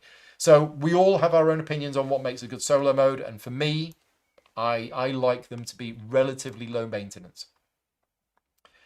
Next question from Looting Rikunk. Is there a final decision on chicken names? No, I still haven't. I still don't think we've finally decided on the chicken names. Have you tried Too Many Bones coffee? I haven't. I don't drink coffee. I gave up coffee a few years ago. What's the ultimate best tea flavour, in your opinion? Just tea. Just English breakfast tea. That is my favourite tea flavour. Was I drinking that early? Yeah, I very rarely have anything other than just standard English breakfast tea. Next question from Kit. If you visit Vancouver, would you come south to Washington and visit Seattle? Sorry, to Washington State and visit Seattle. You could meet my cat. Okay, so we're going for a week. While you were away, we're going for a week on holiday to Vancouver. And then we're going for a week to stay with Kit and to meet her cat. So, yeah, is that okay? Great. We'll see you in a couple of weeks' time. Next question from Frederic. Have you heard about the board game Hot Shots? Because they are at the moment on Kickstarter with their second edition. Nope, I'm afraid not. I've not heard of that game, but apparently it's on Kickstarter with a second edition. So am I going to cover it when it comes out? Nope. I've not heard of the game. So, yeah, I don't know about that one. Next question. Do I play games with only a few rules, a bit laid back, like Monopoly and Uno? No. I mean, okay, do I play games that only have a few rules? Yes. That are a bit laid back? No. I mean, you've mentioned Monopoly, Uno. No, I don't play any of those style of games. But I do play games with a few rules. For example, Just One. Just One is a fantastic game. Love playing Just One. So Clover has few rules. Tower Up has very few rules, but I like playing that as well. So I don't always play super heavy, complex games or medium weight games. I do like playing games with light rules. Ingenious from Reiner Knizia, which I love as a game. That has a very few rules as well. So yeah, there are some games that I play which are very light on rules. My favourite game in that category is probably either Tower Up or Ingenious. I might have to give it to Ingenious just because of my personal story with that game and the fact that I can play it with Vicky and her family and things like that. Tower Up might be the better game, but Ingenious is very good. Next question. Do we plan on having another session of World Order with 4 players? I think we mentioned that earlier on. I think I got asked earlier on about am I going to be doing any more content for World Order? And I want to, but I currently don't have anything booked into my diary. So it will be a case of if I get time to do it, then I would like to do it. Next question. Sorry if this has been asked before. Have I seen the Jaffa Cake digestive biscuits? Yes. If you missed the answer to that, go back about half an hour and we talked about it then. Next question from Maronwe. There has been rumblings about and videos about content creators getting burnt out recently in the last 12 months. Are you finding that case, or in your experience, is it just the natural ebb and flow? So if you're asking for, am I finding it the case that there are a lot of content creators over the last year getting burnt out? I'm not seeing that myself. There might be perhaps 1 or 2 content creators that don't do videos now that did do videos a year ago, but most of the people who I am in contact with are still running their channels and it's still going strong. So yeah, I've not heard any such rumblings. I'm not saying that it isn't happening, but it's certainly not something that I'm aware of. Next question from Monica. What is the closest area to you that you still haven't been to that you would love to visit, and what, if anything, holds you back? Is there somewhere near to us that we'd love to visit and we just haven't? I mean, can't think of anything offhand. There are loads of lovely places in Devon that we haven't been to, and the thing that holds us back is the normal thing of time. Next question from Monica. What is the tiniest game that you own? Well, it might be Gloomhaven Buttons and Bugs, which I lent to Paul Snuggs on Monday. So we've got a Thor. We don't normally have a Thor. Are you going to come over, Thor? Yeah, he's a bit camera shy. Here you go. It's all right. There you go. Yeah, Gloomhaven Buttons and Bugs is in a really small box. So that might be the tiniest game that I own. Maybe. I've also got Scout. Scout is in a smaller box, so probably Scout. I think that's in a smaller box. Next question from the Sweeples. Would you ever consider doing a Tim Tam Slam during a Q&A? Yes, I'm sure this has been asked before. I'm sure we've definitely been asked this, but I'm more than happy to do a Tim Tam Slam during a Q&A. In fact, we could combine it with the Jaffa Cake digestive thing that I mentioned earlier on. Next question from Monica. What is your take when designers try to throw in special letters from other languages? Assuming we talk about the English market here. Speaking as a Norwegian, when you see the letter O with the thing through it. So my take on it, and it's normally not a designer decision. This is normally a publisher decision rather than a designer. But as long as they're doing it for the right reasons. As long as they're doing it because the actual name of the place, like Tromsø, if that's how you pronounce it, as long as the name of the place has that special character in it, then it is absolutely right for the publisher to use that special character if that's what should be used. However, sometimes people will use special characters as a marketing choice and they're doing it just for the sake of marketing, and I don't like that. So I like it when they use it for when they should be using it, and I don't like it when they're using it just to try and, you know, appeal to a group of people, and it's actually kind of like false marketing. Next question from Seren. Does a designer or publisher's political stance affect your enjoyment of a game? Is there a game that you initially enjoyed and then got colder on due to the things that you learned later? Now, it would be wrong for me to say no. A designer or publisher's political stance affects my enjoyment of a game.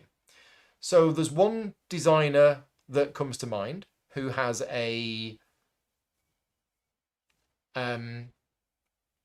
they're kind of well known for their, and I don't know if it's a political stance or just a belief stance, but it's quite unpopular. And thankfully, I have, oh gosh, look at all this. Okay, thankfully, I have other reasons not to like games from this designer, and that is because they are some of the worst rulebooks that have ever been written in the history of rulebooks ever, and for the last 10 years they have learned nothing and still continually put out rulebooks that are the worst rulebooks ever. That is enough for me to say I am not interested in anything that you ever do. The fact that they also have very strong beliefs, which I don't agree with, gives me another reason for avoiding anything that they do. But let's say, for example, Stefan Feld. Okay, so this is a completely hypothetical situation. I am picking Stefan Feld because I have more games in my collection by Stefan Feld than anybody else. I would say that he is in my top 5 game designers. I love a lot of his games, and I like most of the rest of his games. There's only a couple of his games that I haven't really liked. So let's say I find out that Stefan Feld has a political stance which I don't agree with. How is that going to affect my enjoyment of his games? It really depends how strong that belief is. Because as somebody who is a emotionally sensitive person, I am being impacted. I'm not able to block things out. So let's say, for example, that Stefan Feld hates cats and I'm playing one of his games. In the back of my mind, I'll be like, this is a great game. I really enjoyed this game. This is really, really good. But Stefan Feld hates cats. So I'm being silly here, but you get the idea. It all depends on you as a person and how much you are able to block out the outside and just appreciate what you're doing. And this is not just in the board game hobby. This is everything. This is music, this is films, this is any form of art or anything like that, which is a form that you enjoy and is good, and then you find out something about the person who created it that you don't agree with. And it's how much you're able to put up your own walls to be able to deal with that. And it really depends what it is.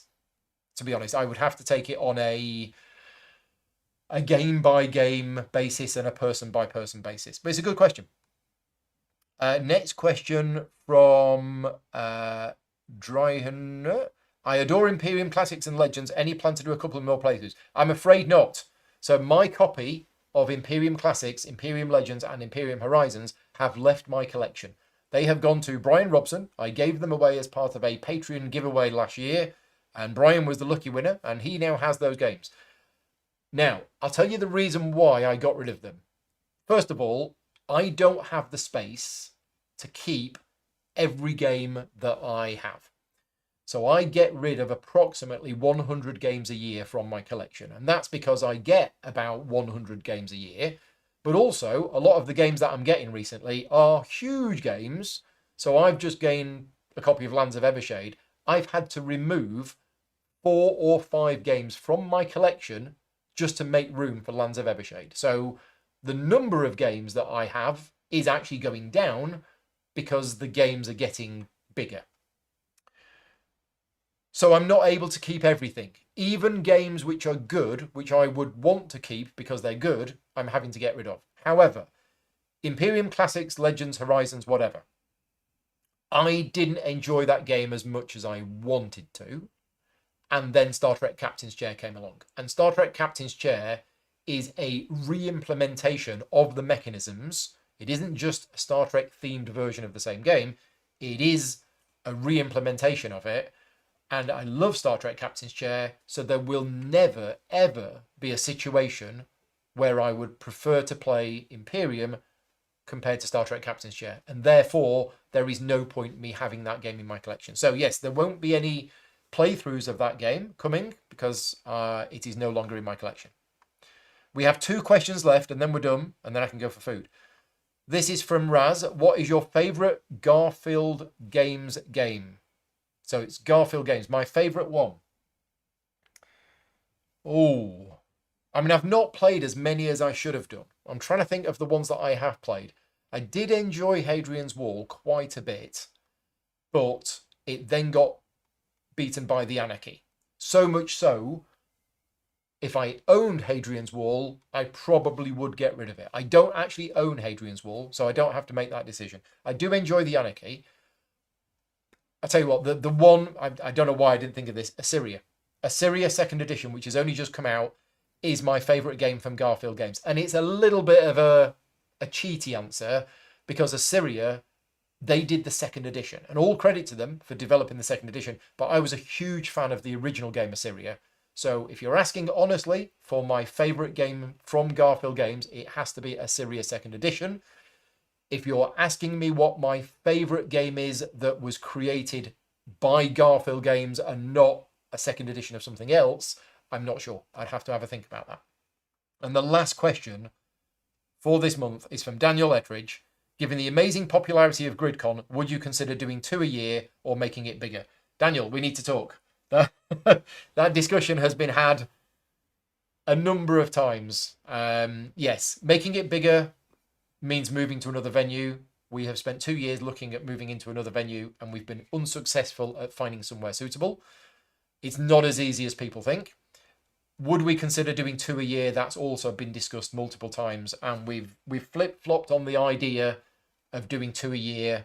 And yeah, it's not just as easy as that, because GridCon is a massive amount of work, and it's just not feasible for us to do 2 a year that are the same as GridCon. With the charity raffle, with the designers, with the sponsored demos, doing 2 a year of the same style wouldn't be possible. Would we be able to do a second event that is just a gaming weekend that doesn't have all of the other stuff that GridCon has? Yes, but again, it's all about timing and everything else. Anyway, we are all done. We're going to close the poll. We've had 63 votes. And the answers are... What are the answers? Have the answers come up? I hope the answers have come up. Where is the poll? 65% of people say that polyomino games are a subset of tile laying games. There you go. So it's 2/3 of people think it is a subset of tile laying, and 1/3 of people think that it's its own game. So hopefully that's answered that question. I'm not sure what I'd say. I'd probably say it is a subset as well. Yeah, I think I'd say it was a subset. So one more final reminder just before we disappear. The contest. Don't forget, you can win £50 or £75 worth of game vouchers from Games Law. All you need to do, very simple, click on the link in the description of this video. It's also going into the chat right now. Click on the link, enter the contest, give me your name, give me your email address. The secret word is scissors, and I will do the draw next month. And if you are a Patreon supporter and you win, you get £75 worth of vouchers. And if you're not a Patreon supporter, you get £50 of vouchers. Second shout out is to all of my Patreon supporters. Thank you very much for making these videos possible. And if you like the content that I create, you want to support me directly, this video is not paid for by anybody. No sponsorship from any publishers or anything like that. It's all funded through Patreon, and all of the advertising revenue from this video and all of my other videos goes to charities and other good causes. So if you want to support me directly, you can do so at patreon.com/gaming rules.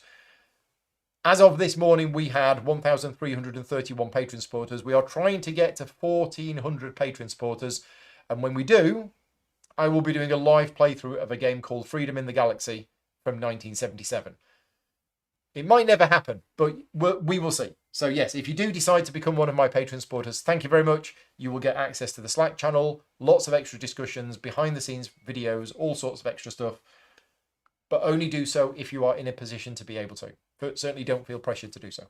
That's it for tonight. I will be back tomorrow at 4 o'clock with a live unboxing of the deluxe version of World Order.